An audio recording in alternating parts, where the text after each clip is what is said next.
4 tips to transition from a poverty mindset to an abundance mindset. Number 1, you have to change your environment. Now, I know that may sound cliche, so let me give you an example.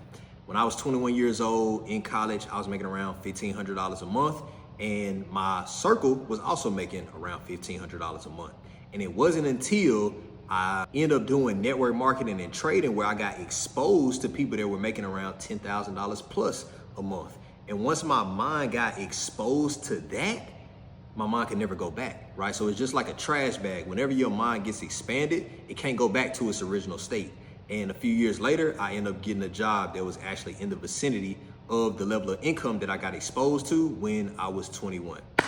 Number 2, you have to reprogram your mindset. So if you grew up hearing things like that's expensive or I can't afford that, you have to work on replacing those words. And it's a book that you can read called Rich Dad, Poor Dad.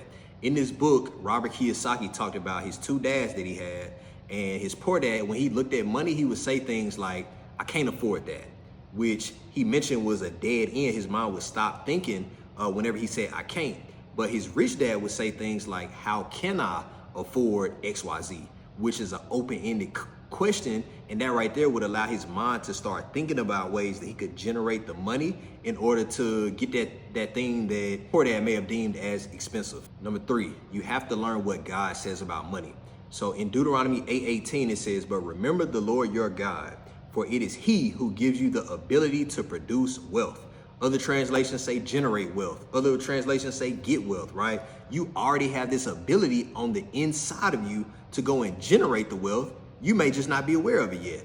So I challenge you to just ask God to help you to become more aware of this ability that you have laying dormant on the inside of you to go and generate wealth.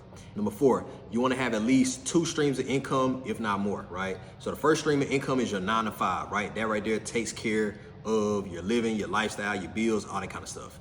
Then your second stream of income, what you do with that is you continually invest it. You save it. You invest it into financial markets. You continually invest it into whatever that business is, right? To just continue generating more and more money, right? And if you follow those 4 tips right there, that will literally help you to transition from a poverty mindset to an abundance mindset.